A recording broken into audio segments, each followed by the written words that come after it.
Shalom a todos. Vamos começar aqui a fazer uma reunião sobre Gênesis 1, sobre a Paraxá de Gênesis. A Paraxá cujo nome é Bereshit, significa Gênesis, no princípio. A gente vai tratar de Gênesis 1 até o 3. Vamos dividir esse vídeo em três vídeos. Gênesis 1 será um vídeo, Gênesis 2 será outro vídeo, Gênesis 3 será outro vídeo. Só que tudo será na mesma reunião. Só que em 3 vídeos diferentes, vai ser com esses cortes. Aqui estamos presentes algumas pessoas previamente convidados, né? Convidados previamente selecionados para trazer reunião, né? E são pessoas que já estudaram e a gente está aqui só para apenas comentar sobre essa belíssima paraxá de Gênesis, que tem muita coisa interessante, né? Tá aí a irmã Cris, Lucy, Jorge, Luigi e eu. Então, sem mais nem menos, vamos começar a paraxá. Se alguém tiver alguma coisa para acrescentar, pode falar, pode abrir o microfone e falar. Sempre que achar um comentário interessante a falar, não precisa estar certo, é só um comentário, é só uma congregação mesmo, uma reunião para comentar sobre Gênesis de 1 a 3. E vamos ler completamente esses 3 capítulos maravilhosos. Alguém tem alguma coisa a acrescentar? Amém, irmão Ítalo. Eu só queria acrescentar o que é paraxá para aqueles que não entendem os termos, né? A paraxá seria uma porção da Bíblia, porque a Bíblia, como ela é estudada desde os tempos de Jesus, desde antes do tempo de Jesus, mais especificamente foi Esdras que montou esse modo de estudo, ela é estudada em porções. Então, paraxá nada mais seria que uma das 54 porções que a palavra de Deus foi dividida para a gente estudar e absorver ela ao longo do ano. Perfeito, perfeito, Luigi. E essas paraxás, elas são tão perfeitas, essa forma de estudo que o profeta Esdras criou, que até hoje ninguém mudou. Desde o povo eleito, lá da época até os dias de hoje, ninguém quis mudar. Por quê? Porque é ótimo, tá perfeito esse modo de estudo. São 54 paraxás, cada semana uma paraxá. E assim completa o ano, reseta e todo mundo estuda todas as mesmas coisas desde o início. Então, eles estão todas as semanas, eles estudam uma paraxá por vez. E essa é a primeira paraxá do ano, que se chama Paraxá Bereshit, não é à toa que começa no primeiro capítulo de Gênesis. Então vamos dar início aqui. Complementando, já que a gente, outras pessoas vão ver, complementando aí o que os meninos falaram, uma porção, ela é feita com um pouco da Torá, né, que são os 5 primeiros livros, um pouco também de passagens dos profetas, e também um pouco de passagens que são os escritos nazarenos, que são os livros do Novo Testamento. Então, para as pessoas irem se acostumando com esses termos. Então, cada porção, ela toda semana, cada porção, ela tem as pessoas que estão estudando recebem uma lista de passagens bíblicas, onde vai ter um pouco de passagens do Torá, um pouco dos profetas e um pouco dos escritos nazarenos, que é a Nova Aliança. E aí a gente já, durante a semana, já lê essas passagens, e todo Shabat, os irmãos se reúnem em vários lugares do mundo, e todos estudam a mesma coisa, só que o Eterno distribui uma graça para cada um. Então, só para complementar a explicação para quem está chegando, para quem vai ver esse vídeo. Perfeito, perfeito. É isso aí mesmo, irmã Cris. Então... Oi, irmão, então, só mais uma coisinha, que é bom a gente estar complementando, interessante, né, que eu estava observando, que às vezes as pessoas ficam tão preocupadas em ter uma revista ou um livro para acompanhar o estudo da Bíblia, e a gente vai dessa forma aqui mostrar que não é necessário isso, né? Que não há nenhum mal em alguém pegar um livro de consulta, um livro, né, de estudo, uma revista de escola bíblica, né, como geralmente muitas igrejas usam, mas a gente pegando o texto original, né, pegando a leitura original e acompanhando com a Bíblia que a gente tem traduzida no nosso idioma, a gente consegue sim fazer um estudo muito aprofundado, sem misturas, sem opiniões e sem achismos, né, que é uma coisa que acontece muito hoje em dia, as pessoas darem opinião de particular interpretação das escrituras. E isso é o que tem causado grandes males e grandes problemas na vida espiritual de muitas pessoas, né? Se a gente pegar a própria Bíblia e permitir que ela mesma explique para a gente as coisas, a gente vai evitar muitos problemas como está acontecendo hoje no sistema religioso de um modo geral, né? Várias denominações, igrejas que interpretam às vezes as coisas de forma distorcida. É isso aí. Perfeito, perfeito. É isso aí. Mesmo que a gente não consiga, mesmo que a gente não consiga entender, até porque as escrituras não são fáceis, digamos que a gente não consiga entender, a gente entende, né, não sei, por sábios que estudam, né? A gente pega, não sei, alguns concordam de um jeito, outros interpretam de outro. Então a gente pega o que é difícil e começa a sintetizar as instruções do que eles passam e diz, ó, isso aqui, será que isso aqui vai faz sentido? Será que é melhor ver da forma simples? Então é bom trazer também outras vertentes, né? Não que sejam interpretações, mas que possam acrescentar de alguma forma, né? Mas de fato a gente deve sempre evitar as interpretações. Isso aí é perfeito, perfeito. E as paraxás, elas não têm inicialmente a Brit Hadashah, né, a nova aliança, mas que a gente já é impossível a gente não mencionar elas, já que a nova aliança tem base na primeira. Então as porções, como elas foram feitas há 2.400 anos atrás, então elas têm apenas a Torá e o Tanar, como disse a irmã Cristiane. Então vamos dar início aqui. No princípio, o Eterno criou os céus e a terra. Né? Em hebraico fica Bereshit bara Elohim et hashamayim ve'et haaretz. Aqui tem uma palavra interessante que é essa daqui, shamayim, que é quando ele diz que criou os céus. Hashamayim, né? Essa palavra, essa preposição ha, aqui, esse het, ele é uma preposição, um artigo definido que significa a, o, as, os, das, dos. Que é um artigo definido, ou seja, os céus. Já está definindo, ele criou, bará, esse verbo bará, né, criar. Só quem consegue executar essa função é o próprio Eterno. O homem não cria, ele só transforma. Então, bará é um verbo, né? Bará, Bereshit bara Elohim, essa palavra aqui, ó, bará. Só quem pode fazer essa ação aqui é o próprio Eterno, né? Apesar da nossa cultura ter que a gente, eu vou lá criar alguma coisa, mas não. Só quem faz essa função de bará é o próprio Eterno, porque ele é o Criador dos céus e da terra. Então, essa palavra aqui, shamayim, é muito interessante. Ela representa essa palavra céus aqui. Deixa eu colocar ela em verde aqui, tá? Essa palavra céus aqui, ela é traduzida como shamayim. E por que essa palavra é interessante? Porque se a gente tirar esse shin aqui, fica só a palavra maim. Essa palavra maim significa águas. A palavra água no singular, no hebraico, não existe. Você não vai conseguir. Ninguém fala no hebraico, eu vou ali tomar água. Não, só fala, eu vou ali tomar águas. Então, a palavra água em hebraico é só águas, é no plural. Então, por isso que fica maim. Quando termina com esse im, no hebraico geralmente é plural. Tanto iem como ot. Então, shamayim, ele vira céus. E essa palavra shim, ela significa um local, que é lá, shá, lá. Ou seja, as águas de lá. Vocês vão entender por que a palavra céu significa as águas de lá. Shá, né? Ra é de, né? O artigo definido, de lá, maim, águas. As águas de lá. Shamayim.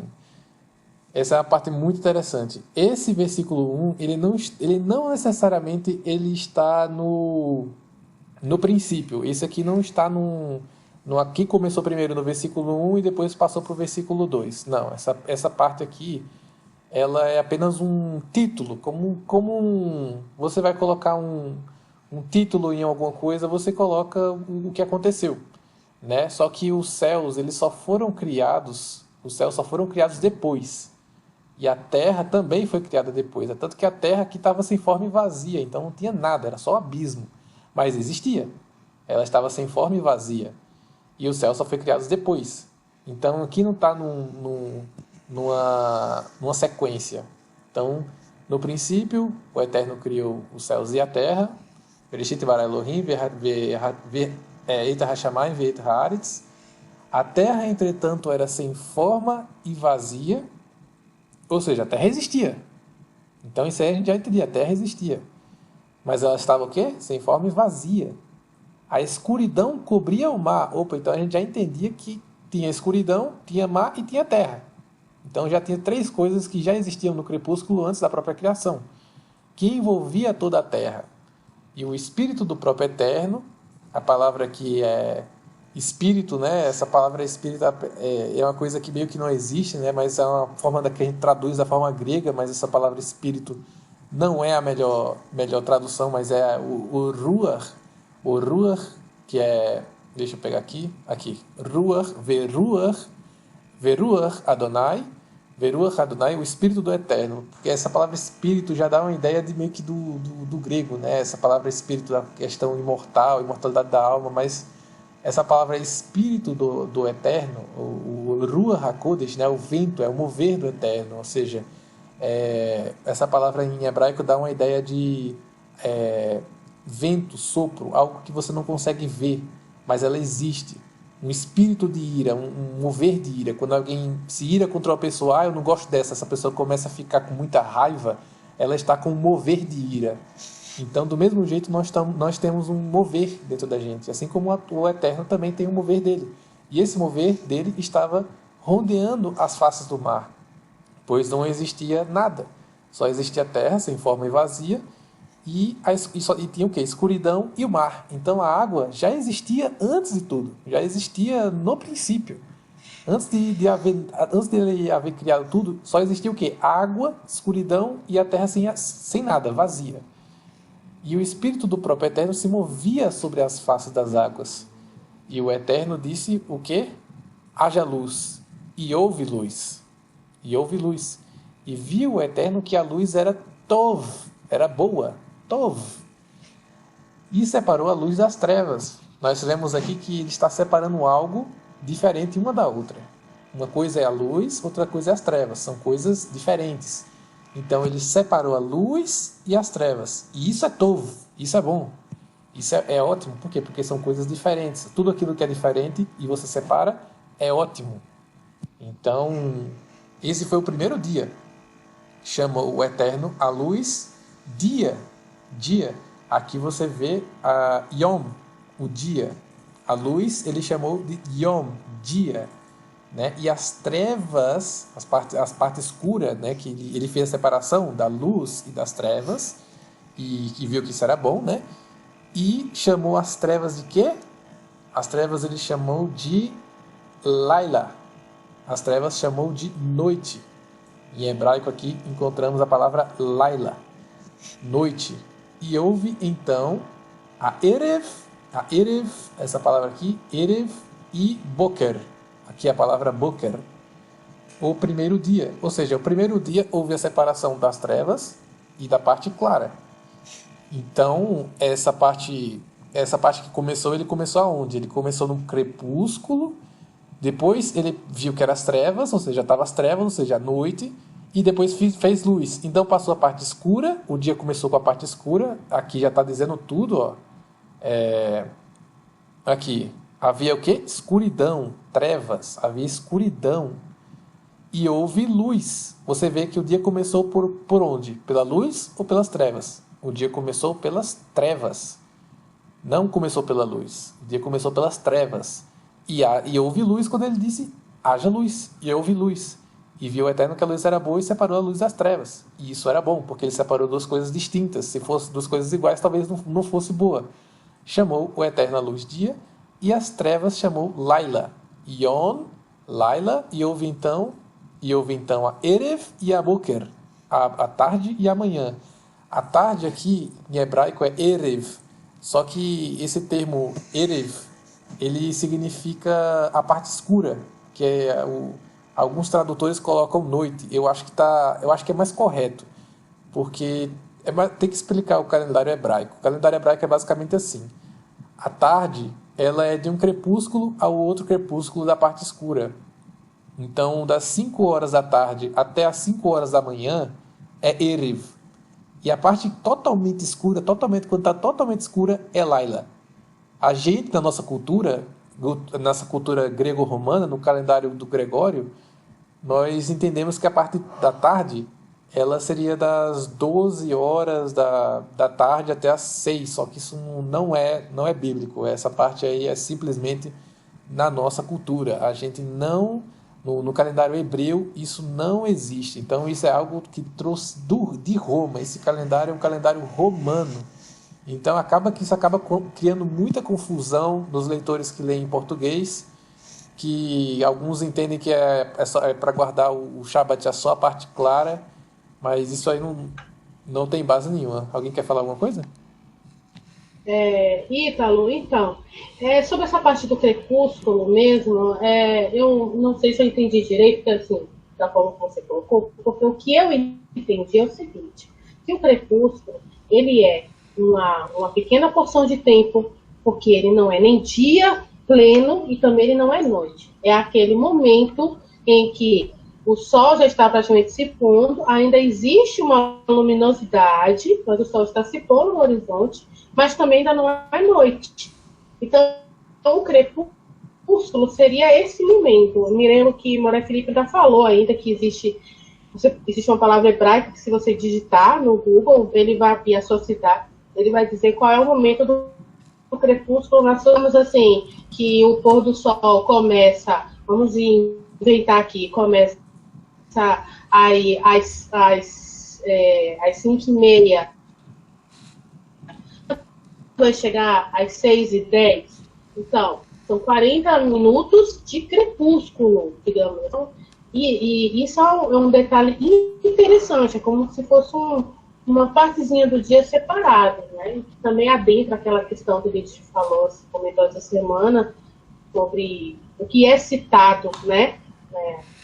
Sobre as coisas que foram criadas nesse período de crepúsculo. Isso é um comentário à parte, né? A gente precisa fazer isso como uma verdade plena, mas não deixa de ser interessante. Então, veja se eu entendi certo, Você perfeito, irmã Cris. Realmente o crepúsculo, ele é aquela parte daquele feixe de luz que não é dia nem noite, né? É aquela parte laranjada, né? Então não dá para saber se é dia ou é noite só quando realmente não tem nenhum feixe de luz. Aí é realmente a parte Erev. E aí cria a questão dos sábios do Talmud, né? Que o irmão Luiz falou que volta em 1 minuto.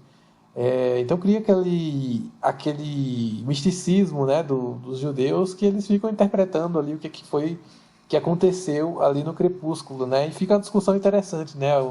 Tem até aquelas teorias, né, de que dos dez do Talmud, né, dos 10 coisas que foram criadas antes durante o crepúsculo, antes das trevas. Então, vocês estão conseguindo ouvir aí tudo certo? Ou tá meio ruim? Tá tranquilo. Tá tranquilo agora. Pronto, então vou dar continuidade aqui. Só para tirar algum tipo de misticismo, né, que assim, da questão da parte clara, né, tem um versículo que já responde tudo isso, que é Levíticos 23:32. Será para vós um dia de repouso solene e completo. Jejuareis à tarde do 9º dia do mês, desde essa tarde até o pôr do sol seguinte. Cessareis absolutamente o trabalho, celebrando o vosso Shabat de descanso. Aqui está falando do Yom HaKippurim. Só que você percebe que aqui está falando exatamente de um dia específico que vai de uma tarde a outra tarde. E ele fala que será um dia. E esse dia ele considera que é de uma tarde até a outra tarde. E ele considera isso como um dia. Se fosse 2 dias, ele falaria, e para vós será 2 dias. Mas ele fala só um e considera que esse um dia é de uma tarde até a outra tarde. Então, é interessantíssimo esse versículo de Levíticos 23:32. Tem gente que faz artigos e artigos completos para mostrar o erro disso, mas só esse versículo aqui já está suficiente. Não precisa fazer um artigo imenso sobre isso. Então, vamos à continuidade aqui. Então, vocês perceberam que a parte clara e a parte escura foi separada, e o Eterno viu que será bom, e esse era o primeiro dia. E aconteceu que vai haver agora, né? Vai acontecer agora o segundo dia. Isso agora no versículo 6, a partir daqui já é o segundo dia, tá, pessoal? Depois disso, o Eterno falou: Vaiomer, né? Depois disse o Eterno, Vaiomer. Haja entre as águas um limite para separá-las em duas partes. Agora seria bom eu fazer um desenho aqui que é para ilustrar o que aconteceu. Vamos ilustrar aqui o que aconteceu através de um desenho que fica mais claro. Deixa eu colocar aqui a parte preta. Pode ir comentando enquanto isso, se alguém tiver algum comentário.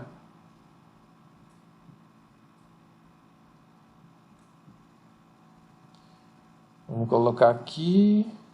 Deixa eu pegar aqui um. Aquela coisa que a própria passagem já deixa bem clara essa questão, né? De que o dia começa pela noite, né? E chamou muita atenção aí já o título, né? Já começa quando diz que o Eterno criou, né, o céu e a terra. E no hebraico a gente vê que céu significa águas, né? Então é o mesmo que dizer, no princípio criou o Eterno águas e a terra, né?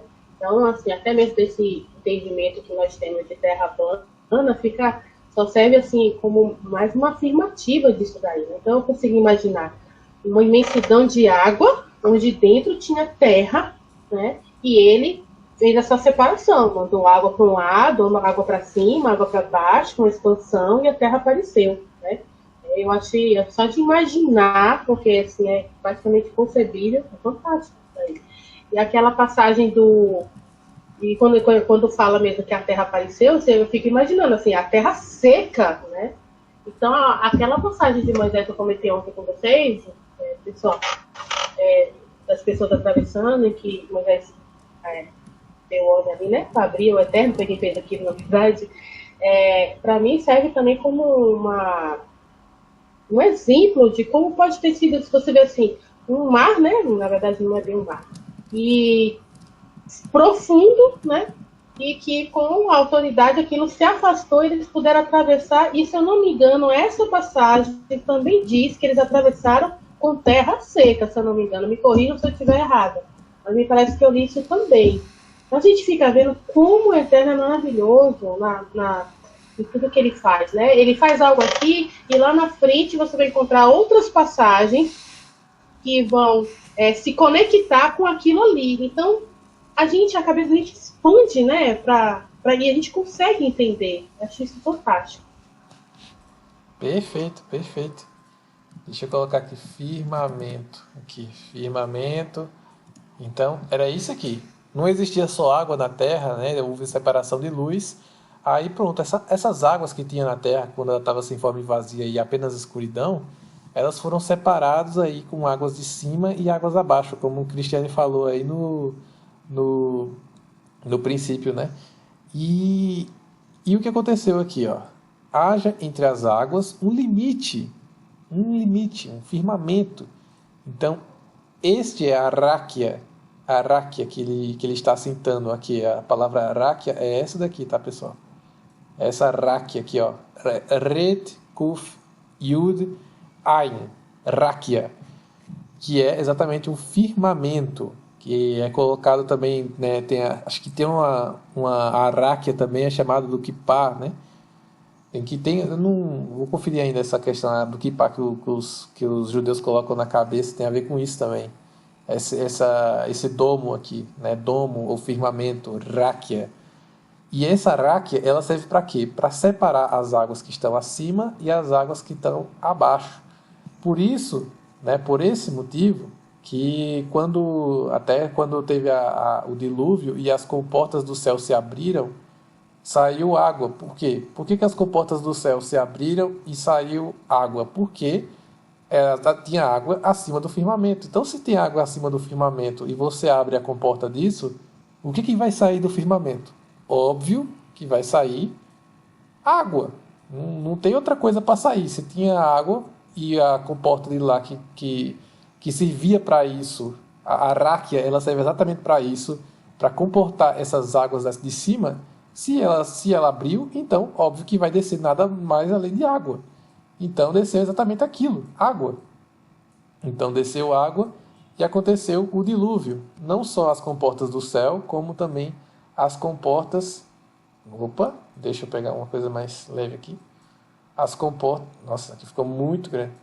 as comportas da terra também se abriram e tem água abaixo da terra, para quem não sabe, né? Poços, eles também é de lá que também se extrai água, né? Então, saiu águas também no dilúvio, águas das comportas da terra também, né? Saiu água de lá.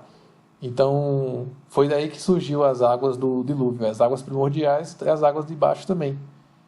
Então, é disso que está falando. É para isso que serve esse firmamento. Para isso que serve esse firmamento. Exatamente para evitar que essas águas que estão acima, elas desçam para cá. Para que não ocorra um outro dilúvio. Então, é simples assim. Simples assim. Deixa eu tirar o dilúvio aqui que o Eterno prometeu que não vai haver dilúvio. Então, não vou fazer dilúvio de novo aqui. Não vou quebrar a aliança, não. Então, dando continuidade aqui. Haja entre as águas um limite, um firmamento, uma ráquia, para separá-las em duas partes. Fez, portanto, o Eterno o firmamento. E o que é que o firmamento fez? Separou as águas as águas estabelecidas abaixo desse limite, que são as águas de baixo, das que ficaram por cima, ou seja, águas que estavam acima. E assim aconteceu. E se assim aconteceu aqui, não tem no original não, mas considera. E o Eterno ao firmamento deu o nome de quê? Hashamayim. Opa, interessante isso aqui, este adendo aqui. Ele chamou de céus, Hashamayim. Vamos pegar aqui, ó, a mesma palavra que estava lá em Gênesis, ó, tá vendo? Ó? Deixa eu colocar em branco, que é um detalhe muito interessante, ó. Hashamayim, tá vendo? Ó? Shin, Mem, Yud, Mem, Sufit. Hashamayim. Então, Larakia Hashamayim. Não, desculpe, Shamayim, não tem Rakia. Era Larakia Shamayim. Ou seja, Vaikra Adonai Larakia Shamayim. Ou seja, a Rakia, tá vendo aqui a palavra Rakia? Essa palavra aqui, ó. Rakia, ele chamou de quê? De Shamayim. Essa Rakia aqui, ó, ele chamou de quê, ó? Ele chamou de Shamayim. Shamayim é o quê? Águas de lá. Lembra que Maim significa águas? Lembra que Shá pode ser também de lá, ou de lá? Ou seja, as águas de lá, as águas de cima. Então, quando a gente está andando e vê o mar, uma praia, a gente está vendo as águas de baixo. Quando a gente olha para o céu e vê o céu azul, a gente está vendo as águas de lá. O Shamayim, que o Eterno chamou de Shamayim, né? Que é Aráquia também. A Aráquia, essa parte aqui é Aráquia. E o mar primordial é o Shamayim. É interessante, Ítalo, que a gente vê em outros estudos que existiu, né, quando o homem começou a explorar essa questão do domo, dessa cúpula, os americanos fizeram uma exploração, né, chamada Operação Fishbowl, né, que é a Operação Aquário, né, entendendo que é como se fosse um aquário mesmo, né, que as águas estão presas dentro de um pedaço de vidro, né, protegido por cima, né, um aquário, né, eles tiveram essa ideia de chamar de Operação Fishbowl, justamente chamando isso de um aquário, porque nós estamos como quem está dentro de um aquário. Exatamente. A gente tá tipo como se a gente tivesse ele já considerado que a gente está dentro do aquário, né? Eram as operações militares, né? Incrível como o conhecimento do ser humano ele gosta dessas coisas, né? Então disse Adonai, abre aspas, que as águas que estão sobre o céu se reúnam sobre o céu, ou seja, que está abaixo, tá, pessoal? Sob o céu é abaixo do céu. Se reúnam num só lugar, a fim de que apareça a parte seca. E assim aconteceu. Esse assim aconteceu não existe no hebraico, então desconsidera. Então vamos dizer o que aconteceu aqui. Vamos desenhar o que aconteceu, né? Tem a parte seca, só que não dava para ver. Por quê? Porque tinha água em cima. Então o que aconteceu? Essas águas de baixo, elas foram secando. Elas não secaram, tá? Elas foram reunidas, como está aqui no versículo, ó. As águas que estão debaixo do céu se reúnam num só lugar. Então essas águas aqui, ó, elas foram reunidas para colar. Elas foram para lá.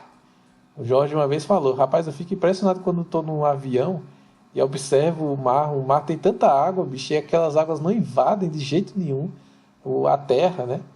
Então as águas elas foram para cá, ó. Elas foram para cá, formando as praias, que a gente entende como praia. Então as águas foram reunidas, são as águas de baixo, tá, pessoal? As águas de cima continuam do mesmo jeito. Ele não mexeu nessas águas primordiais aqui de cima, tá? E se elas foram reunidas num só lugar, formando as praias, a fim de que apareça a parte seca. Então o que aconteceu? Apareceu a parte seca, aqui, ó. Apareceu exatamente a parte seca. É bem lógico isso. Então o desenho ficou meio bagunçado, mas eu espero que ficou claro para algumas pessoas. Então vamos dar prosseguimento aqui. Alguém tem alguma coisa a comentar?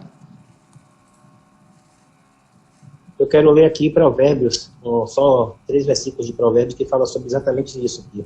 Perfeito. Provérbios 8, versículo 27 em diante aqui.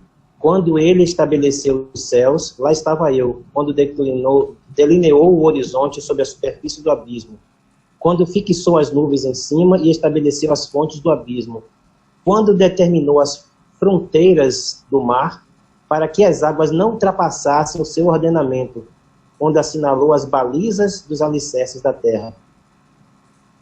É o Provérbios 8, 27 a 29.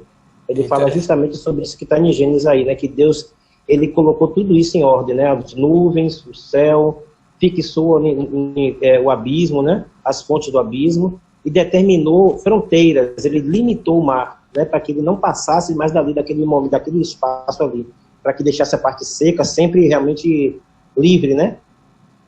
Interessante. Exatamente, muito interessante, né? E completou certinho com o que a gente estava vendo mesmo em Gênesis.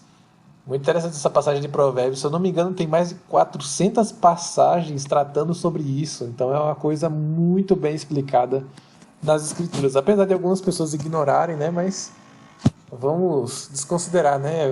O Evangelho não trata só desse conhecimento, né? Trata de muito mais coisas profundas além disso, né? O Eterno outorgou o nome de terra, Eretz, a parte de terra, Eretz, em hebraico é Eretz, é daí que vem o nome Eretz Israel, terra de Israel. O Eterno outorgou o nome de terra, a parte seca, e a parte das águas que se haviam juntado, ou seja, sob a terra, a parte de baixo, ele chamou de mares. E observou o Eterno que isso era bom. Por quê? Porque houve de novo uma separação de coisas diferentes da terra e o mar. Uma coisa que eu acabei passando despercebido é que o segundo dia, você percebe que dos 7 dias, todos os dias eles são bons. O terceiro dia, por exemplo, é bom 2 vezes. Mas no segundo dia, o Eterno não falou que era bom. Ele não falou em nenhum momento que era bom. Cadê? Separou as águas aqui, ó. Fez o Eterno, portanto, separou as águas estabelecidas abaixo desse limite, as águas ficaram por cima e assim aconteceu. Aí depois chamou o firmamento do céu e raiou o dia, e esse foi o segundo dia, que a gente conhece como segunda-feira. Então, segunda-feira, até os judeus, eles não gostam de negociar nesse dia, porque o Eterno não considerou esse dia bom. O segundo dia não tem nenhum elogio. É o único dia que não tem nenhum elogio. E o terceiro dia tem 2 elogios. Vamos ver isso aí. Mas é por isso que muitos judeus não fazem negócio na segunda-feira e deixam para fazer na terça-feira, porque a terça-feira é muito interessante, né? E o sábado não precisa nem dizer que ele é abençoadíssimo. Ele é o dia mais abençoado da criação. Eu acredito até que ele não achou que não foi bom. É porque para ele não estava completo. Entendeu? Eu dessa forma, sabe, com certeza ele estabeleceu, ele já sabia que iam ser 6 dias criativos, o 7º ia descansar, e ele, né, a gente com a nossa mente já pensa assim, imagina ele, né? Então eu acredito que foi um dia completo. Esse dia passou até uma serventia por causa do terceiro, né? Então eu acho isso. Perfeito. Deu pra entender boa parte do que tu falou, Cris. Teu áudio tá só um pouco travando, mas deu pra entender. Muito, muito bom. Mas realmente os rabinos, né, eles entendem, né, o motivo do porquê disso, né, também pelo fato de não estar completo, como você bem disse. Não foi um dia que está completo. Então, talvez isso não seja bom. Por isso que ele não falou que era bom. Mas uma das interpretações rabínicas é que é o fato de ele ter separado as águas das águas, isso não foi considerado bom. Por quê? Porque estaria colocando coisas diferentes, ou coisas iguais, e separando elas. E o que é igual não se pode separar. Então isso não é bom. Então existem esses dois entendimentos, pode ser os dois ao mesmo tempo, né? Tanto o fato de não ser um dia que está completo, não criou nada, e também pelo fato de estar separando coisas iguais. Isso acontece que isso não é bom. E toda vez que separou coisas diferentes, viu que era bom. E vamos dar continuidade aqui. E determinou, que esse aqui já é o terceiro dia, tá? E determinou que a terra seja coberta com todo tipo de vegetação, plantas que deem somente árvores cujos frutos produzem sementes, conforme suas próprias espécies. E assim aconteceu. E assim a terra fez brotar toda a vegetação, ervas que dão sementes segundo sua espécie, e a árvore que produzem frutos cujas sementes estavam nelas, de acordo com suas espécies. E observou o Eterno que isso era bom. Então, esse aqui já é o terceiro dia, né? Então, que eu saiba que já tem 3 vezes que o Eterno fala que isso é bom, né? Não é a terça-feira, né? Engraçado que na segunda-feira todo mundo fala que é um dia ruim, né? Todo mundo amaldiçoa a segunda-feira. E isso tem até um significado canônico dentro disso, né? É um dia que realmente o Eterno disse que não era bom. É muito interessante isso aqui. Aqui, ó. E o Eterno disse que era bom o terceiro dia, e aqui já está dizendo que é bom de novo, ó. E observou o Eterno que isso era bom. Ele tá elogiando uma vez aqui e elogiando outra vez aqui. Então os rabinos entendem que isso aqui deixa eu marcar aqui, ó. Viu que era bom. Vou marcar aqui de verde. Marcar aqui de verde. Cadê? Aqui. Viu que era bom também. E observou que era bom. Então aqui tem 2 elogios. Aqui tem 2 elogios ao dia, à terça-feira, que a gente chama de terça-feira. Aqui, ó. Era bom e era bom. Tem bom 2 vezes. Por isso que os judeus fazem negócio na terça-feira. E não na segunda, ou na quarta, ou na quinta. E não no sábado, né? O sábado é o dia mais abençoado, mas também que não pode fazer negócio, né? Seria transgressão. Então, eles fazem negócio na terça-feira justamente por causa desse único motivo aqui. E passaram-se a tarde e a manhã, ou seja, a Erev e a Boker. Por quê? Porque a Erev começa com a parte escura e depois vai para a manhã, que é a parte clara. Esse foi o terceiro dia. Passou a Boker... Opa, deixa eu voltar lá. Passou a Erev e a Boker, e esse foi o terceiro dia. Declarou o Eterno: haja luminares no firmamento do céu, a fim de separar o dia da noite. Opa, está separando o dia da noite. Então é algo bom. E sirvam eles de sinais para definir as estações do dia e dos anos. Isso aqui é totalmente contra a idolatria, minha gente, porque ele está dizendo que as culturas pagãs, eles adoram o sol, adoram a lua, adoram as estrelas, eles consultam os astros. E aqui o Eterno está dizendo: fui eu que criei esses luminares aqui. Não foi ninguém. Eu criei esses luminares. Haja luminares no firmamento do céu, do Shamaim. Afim, o que é afim? É a motivo. Qual que é o motivo que ele criou isso aí? Foi para separar o dia da noite e sirvam de sinais para definir as estações. Ou seja, tem 2 motivos. Os luminares têm 2 motivos que eles existem. O primeiro é de separar o dia da noite, e o segundo para definir as estações. Não é para ficar idolatrando, consultar eles como se fosse não sei, pessoal, culturas pagãs, né? Vocês sabem do que eu estou falando. Então, só serve para isso, não serve para idolatrar. Pode dizer. Alguém ia dizer alguma coisa? Não, tudo bem. Então, não serve para idolatrar. O próprio Abraão, né? Abraham, ele acabou idolatrando o Sol e a Lua e o Sol uma vez, né? Mas depois viu que eles não eram deuses porque o Sol se põe e a Lua também e perde toda a glória. E depois ele entendeu que o Sol eterno é o Deus vivo. Então vamos dar continuidade aqui. Então tudo isso tem um motivo para ser criado e não é para idolatria. E que sejam também luzeiros nos céus, para iluminar toda a terra. Tem alguns versículos que subentendem as estrelas, deixa eu pegar aqui um desenho, de que as estrelas elas estão acima da raquia. Tem alguns desenhos, que é meu desenho porco, porque eu não sei desenhar, e que as estrelas elas estão aqui, ó. Elas estão aqui. Acima da Ráquia. Eu não peguei os versículos aqui, mas que diz isso aí, que as estrelas elas estão acima da Ráquia e a Lua, deixa eu desenhar a Lua, ela está na própria Ráquia, aqui. Pelo menos é isso que diz, não conheço outro contexto que diz o contrário. Deixa eu desenhar aqui meu... O que? Ráquia é domo? Ráquia é domo? Ráquia... Só para as pessoas verem. Se ele está falando só o termo hebraico, vocês não vão entender. A Ráquia é o domo, essa parte branca aqui, esse firmamento. Aqui é a nossa terrinha. A nossa terrinha é essa daqui, ó. Nossa terrinha, deixa eu desenhar aqui também a parte seca.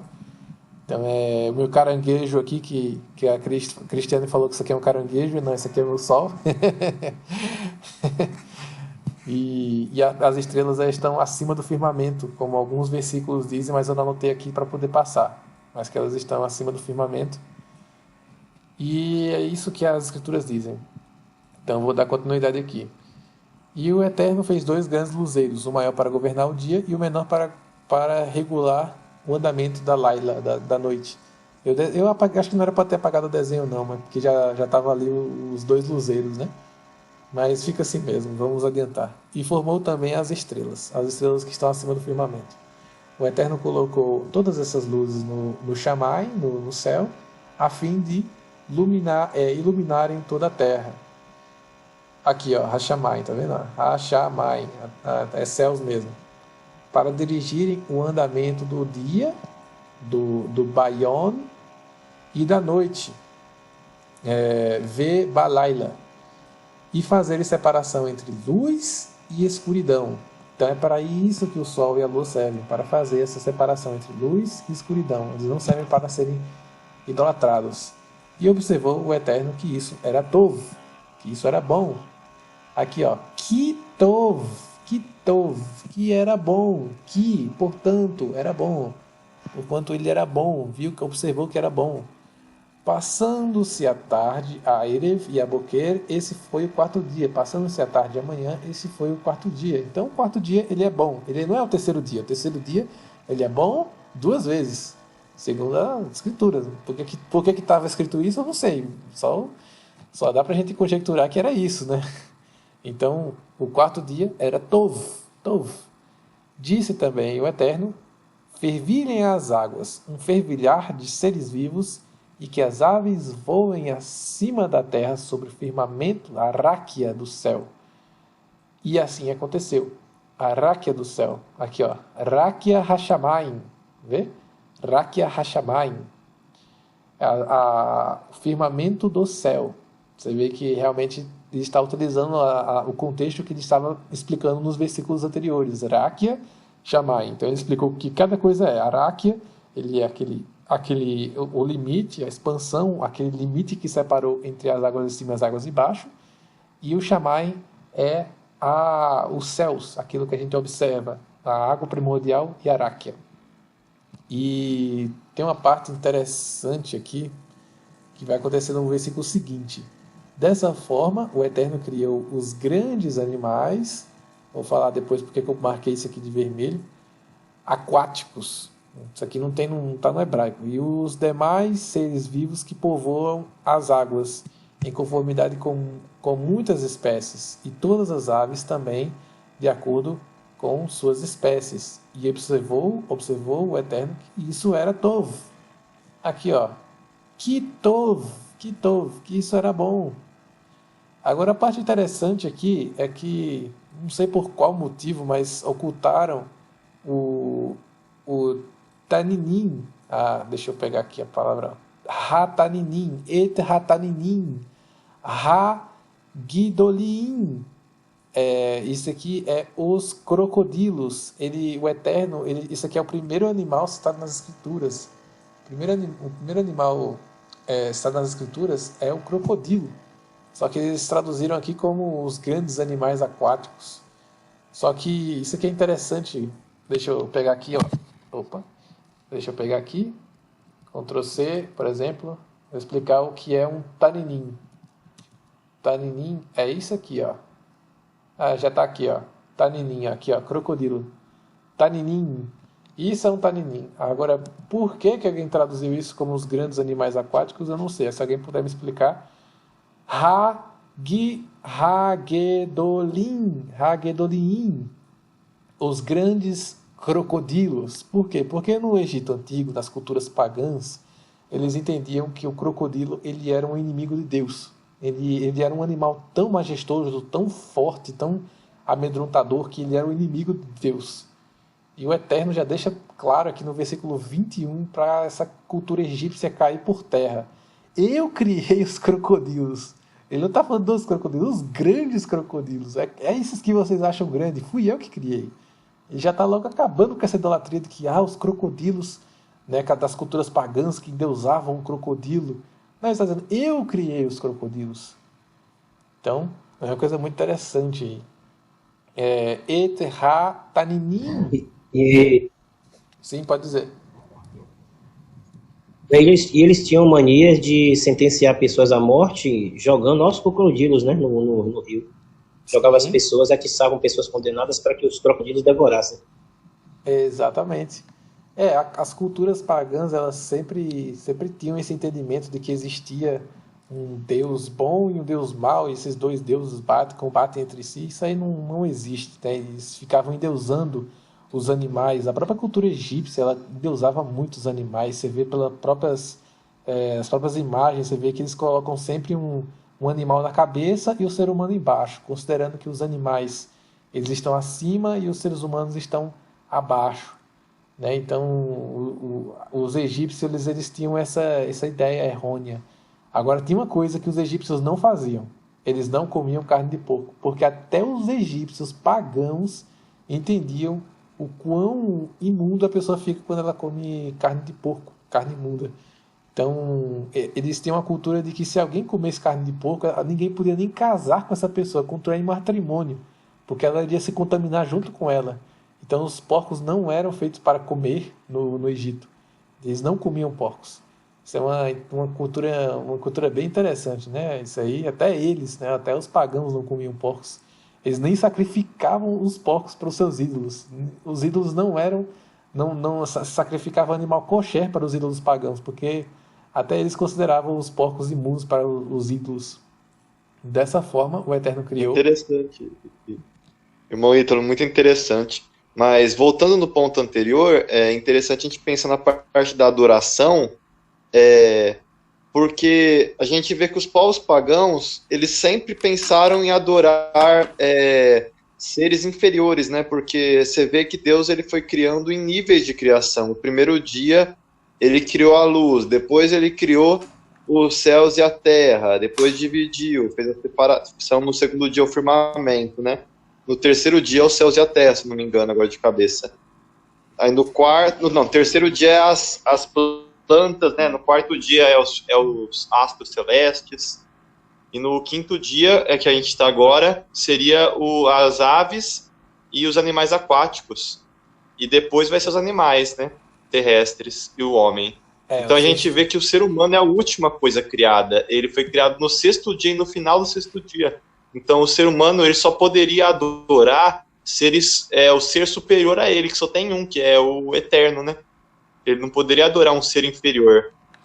Isso que é interessante. Eles querem adorar coisas inferiores, como os astros, que foram feitos para nos servir, como os animais, que são seres criados também para ser subjugado por nós. É tudo para ir contra a ordem do Eterno. A gente só pode adorar ele, só ele que é um ser que é feito superior, é o único que é Deus, né? Perfeito, perfeito. Eles adoram, né, fazer o contrário, né? Adoram a criação. Perfeito, irmão Luciano. É, Romanos 1:25, né? Portanto, trocaram as verdades de Deus pela mentira e adoraram objetos e seres criados em lugar do Criador, que é bendito para sempre. Amém. Exatamente, Romanos 1:25. Amém. Você citou bem aí. Você lembrou de cabeça já, capaz, tá calejado. Muito bem, irmão Jorge. Vamos passar aqui. Então, o Eterno os abençoou, declarando: sede fecundo e multiplicai-vos. Essa ordem os animais eles seguem até hoje, né? Eles obedecem ao comando do Eterno. Enchei as águas dos mares e que também as aves se multipliquem na terra. Passaram-se a tarde, a Erev e a Boker. Esse foi o 5º dia. Aí agora vamos para o 6º dia. E disse o Eterno que a terra produza seres vivos segundo a sua espécie, rebanhos domésticos, animais selvagens e todos os demais seres viventes da terra, cada um de acordo com a sua espécie. O Eterno fez, portanto, todas as feras selvagens segundo as suas espécies, os rebanhos domésticos conforme suas espécies, répteis e todos os demais seres vivos, cada qual de acordo com a sua espécie. E observou o Eterno que era Tov, Vairi Elohim, Kitov, que era bom. Então o Eterno declarou, opa, vai começar a cereja do bolo aqui. Façamos o Adam, o ser humano, a nossa imagem, de acordo com a nossa semelhança.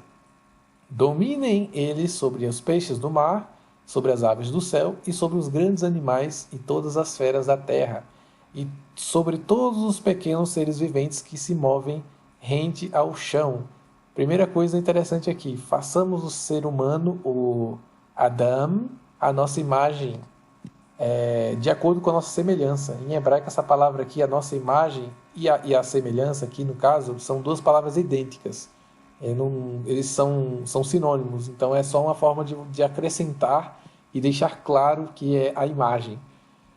Agora a questão de a nossa imagem, né? A palavra aqui está no plural, no hebraico, assim como no português que a gente tem, né? No português antigo, vossa excelência, vós me ser. Então isso também tem no hebraico, a questão de plural majestático. Quando você diz vossa majestade, não é porque tem 2 reis ou 3 reis.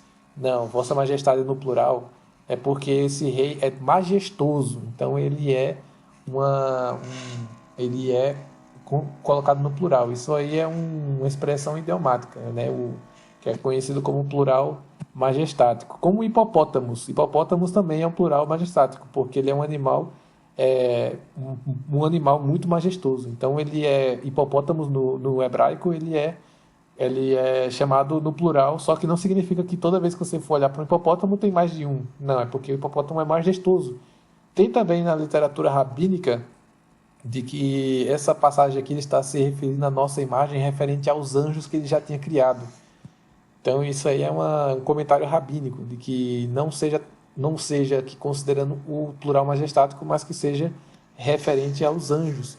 E também não tem nada de errado aqui. De acordo com a nossa semelhança. Então, olha aqui, né? Ele está criando o homem, o Adam. Aqui, ó, a palavra Adam, ele significa homem. Aleph, Dalet, Mem, Sufit. Adam, que significa homem ou humanidade. É interessante que a palavra Adam, ela vem também de Adamar. Adamar, que significa barro. E também se você tirar esse Aleph e deixar só o Dam, fica a palavra sangue. Então, Adam, ele é uma junção de Adamar, que é barro, com Dam, que significa sangue. Então, é barro mais sangue igual a Adam, que significa homem. O hebraico é uma língua muito interessante porque ela é cheia de referências.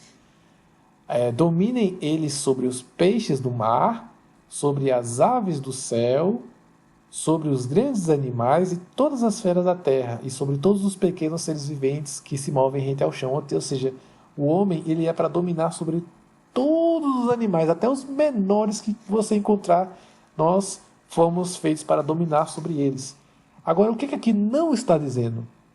Aqui não está dando permissão para que um homem domine sobre outro homem. Um Adam não pode dominar sobre outro Adam. Então, isso não era permitido. O primeiro ser humano a fazer isso foi Nimrod. Então, a cultura que nós temos de política, esqueça política. Isso é transgressão. Um homem não deve dominar sobre o outro. A vontade do Eterno era o que está no livro de Juízes. Depois que os israelitas pediram um rei, vocês sabem qual foi a resposta do Eterno. Alguém quer falar alguma coisa sobre isso? Porque eu acho que tem muita coisa para comentar aqui nesse versículo.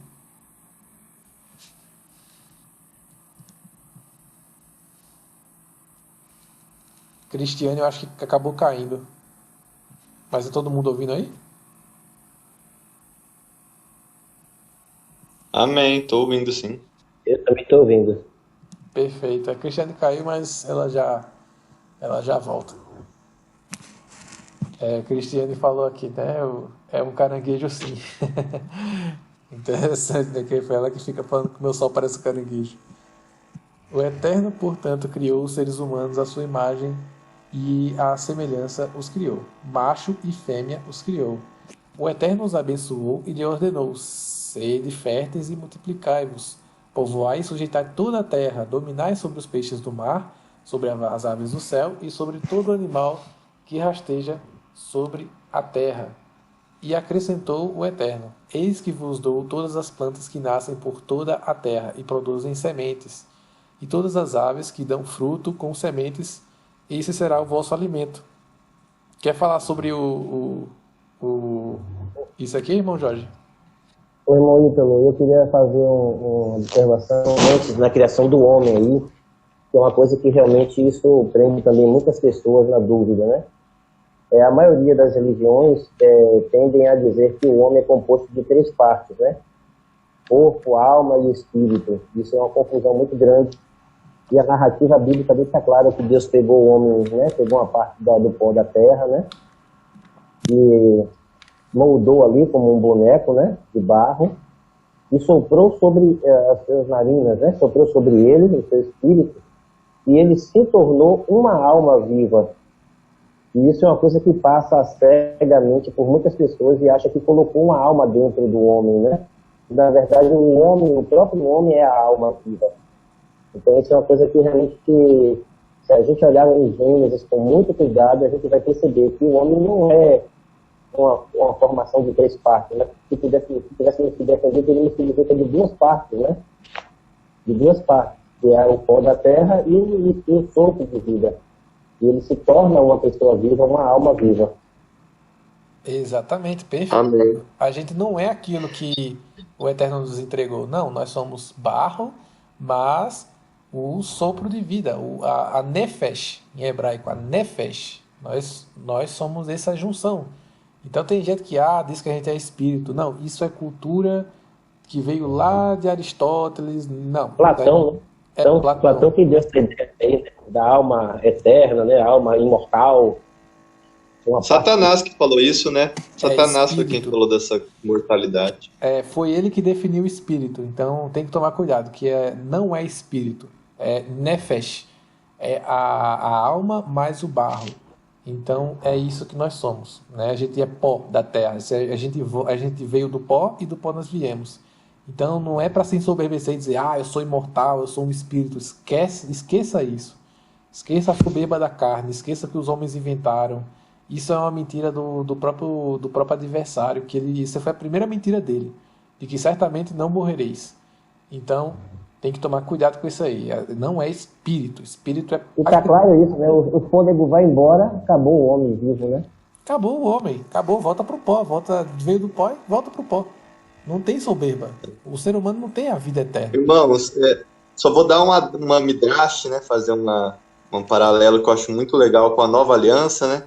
Vocês viram que Deus, ele assoprou nas narinas de Adão e ele se tornou alma vivente, né? Porque o sopro é o mover do eterno que entrou pelos pulmões e dos pulmões foi no sangue, né? É isso que é o Espírito de Deus, ele habita no sangue, porque no sangue está a vida. Por isso a gente não pode comer sangue.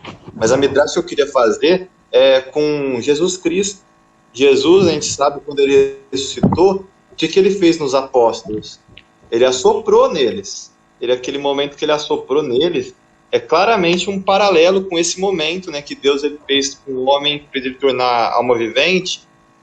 Jesus Cristo, a imagem de Deus, né, ele assoprou na narina dos 12 apóstolos para eles começarem essa missão, né, de fazer todo mundo ter uma nova vida, né, se tornarem homens espirituais. Então, é um paralelo que eu acredito que tenha sido dessa forma. Perfeito, é um comentário que agrega muito. Que, de fato, quando a pessoa sopra, né, é a mesma palavra, rua, é um sopro, é um mover, né, algo que está passando, um mover bom, não gosto dessa palavra, mas espírito bom, algo que vai lhe mover para algo bom. Então, isso aí é muito interessante. Então, dando Mover prosseguimento, eterno, né, os caminhos eternos. vê se alguém consegue falar com a irmã Cris para ela voltar aí para eu começar o segundo capítulo. E acrescentou o Eterno: Eis que vos dou todas as plantas que nascem por toda a terra e produzem sementes, e todas as árvores que dão frutos, com sementes será o vosso alimento. Então, essa questão da gente dominar sobre os peixes, sobre todos os animais, isso é algo que até os egípcios se revoltaram contra isso e colocavam os animais para dominar sobre os homens. Então, eles faziam o contrário, né? O Eterno mandou que a gente dominasse sobre os animais, os egípcios fizeram os animais dominarem sobre os homens. E o Eterno mandou que a gente dominasse somente sobre os animais, e Nimrod fez ainda pior. Ele fez que a gente dominasse, o homem dominasse sobre o próprio homem. Então você vê que a tentativa do homem é sempre corromper aquilo que no princípio era da vontade do Eterno. E agora uma coisa que muita gente usa, né, como munição para defender o vegetarianismo é que de fato eles têm um argumento bom aqui, né, que a princípio o Eterno nos criou apenas para comer vegetais. Então, o fato da gente ser carnívoro hoje é uma consequência da nossa queda.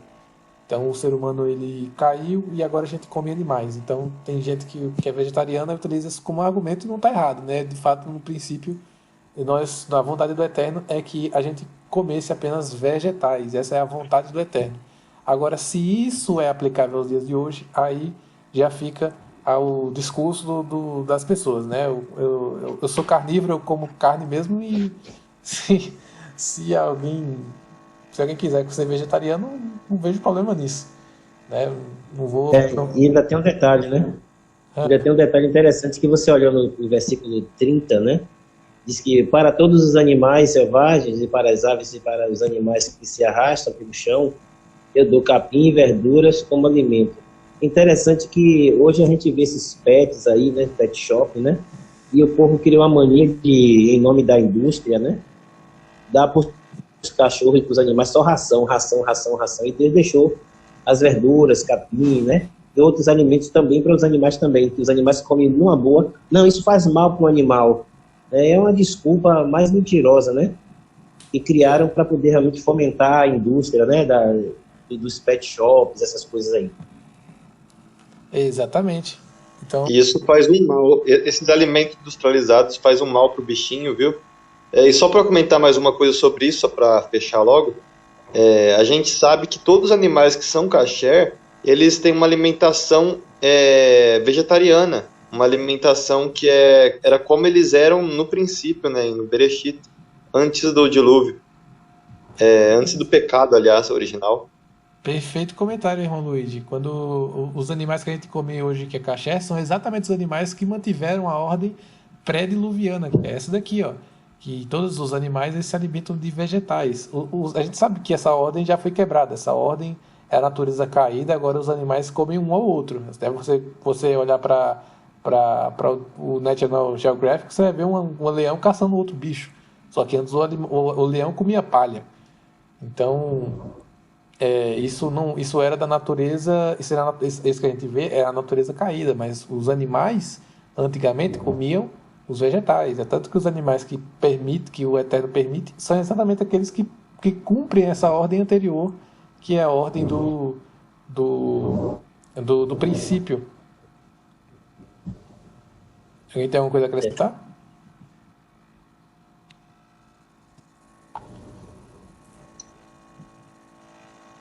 Eu sabia que eu tinha algo muito interessante a acrescentar desse capítulo, mas eu esqueci.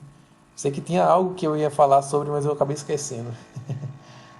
Tem a questão que foram 10 palavras que Deus ele disse, como os 10 mandamentos, né? São 10 pronunciamentos que Deus disse, se você somar do primeiro até o último, né? Que É Deus verdade. disse. É verdade. Gênesis 1 são 10 pronunciamentos. É verdade. Vamos até... Repete, vamos contar, só para o pessoal ele perceber esse detalhe muito interessante. E isso entra em harmonia com João também, né? Entra em contato em harmonia com João, né? O Evangelho de João 1, porque diz que a boca, né? O verbo, né? O verbo que é a palavra ali, falar, né? É a fala de Deus, né? Tudo foi criado, né? Pela sua palavra. Quer dizer, a palavra falada dele, haja, né? Se haja é a palavra dele, né? Ele pronunciando e as coisas acontecendo. Ó, e aqui, ó, vamos ler, posso ler um pouco João 1, só para vocês verem, ó, como é que faz um paralelo com Gênesis?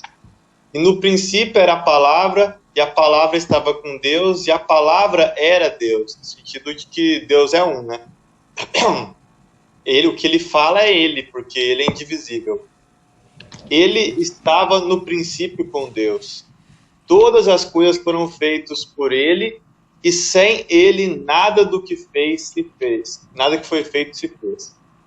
Nele estava a vida, e a vida era a luz dos homens. Ó, você está vendo do haja luz, né? E a luz resplandeceu nas trevas, e as trevas não a compreenderam. Houve um homem enviado de Deus, aí começa já misturando, mas esse comecinho eu acho maravilhoso, porque a gente sabe que a luz e as trevas foram criadas no começo juntas, né? E a gente é criado trigo e joio junto, mas a gente sabe que vai ter aquele comandamento de Deus que ele vai dividir a luz das trevas. Leia o verso 10. 10? É. Estava no mundo, e o mundo foi feito por ele, e o mundo não o conheceu. Ó, tá falando de Deus. O mundo não conheceu Deus. Veio para o que era seu, Israel, né? E não o receberam. Israel, que mata, apedreja os profetas, não recebeu nem o Messias, né? Porque Deus habitou em todos, habitou principalmente no Messias. Mas a todos quanto receberam, deu o poder de serem feitos filhos de Deus, aos que creem no seu nome, né? Os quais não nascem do sangue, nem da vontade da carne, nem da vontade do homem, mas de Deus. A gente sabe que Jesus Cristo, que é precursor de todos nós, né?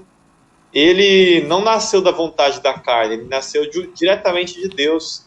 A gente sabe que foi Deus que fez. Alguns dizem que foi inseminação artificial do sêmen de José e Maria, outros falam que é uma questão de Deus com Maria.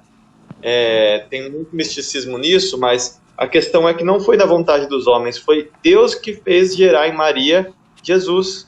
Perfeito, sem nenhum pecado, sem pecado original, sem nada. Eu sou mais da teoria de que foi uma inseminação artificial. Também. Que eu acho que faz mais... Porque a linhagem genealógica é dita, né? Eles gastam um capítulo inteiro para falar de linhagem genealógica de José até o final, e faria isso sem nenhum propósito, né? E chamariam ele de pai de Jesus, e falam Jesus, filho de José... Só por consideração, eu acho meio estranho. Porque a passagem deixa ambígua, ela não diz de quem é o gene, ela não diz de quem que é o gene, então fica o leitor entender de quem que é o gene. Então, ou é do Eterno, ou é do Yosef, como diz que ele seria das entranhas de Davi, Ben Yosef, filho de José, então dá-se a entender que realmente foi uma inseminação artificial, para que ele nascesse sem ser por vontade de homem, né? Mas pela vontade do próprio Eterno, assim como foi em todas as matriarcas, Lea, Rachel, Lia, Raquel, outras. Bom, enfim, eu tô ruim aqui. Mas é interessante. Vai fechar esse bloco para abrir um novo? Ou vai deixar tudo como inteiro? Eu vou deixar tudo como inteiro, mas eu vou fazer o corte. Então o Eterno contemplou toda a sua criação, e eis que tudo era muito bom. Houve assim a tarde e a manhã, e esse foi o sexto dia. Vocês conseguem falar aí com Cristiane, porque ela não voltou ainda, seria interessante para a gente dar continuidade ao terceiro bloco, ao segundo, quer dizer, que é o segundo capítulo.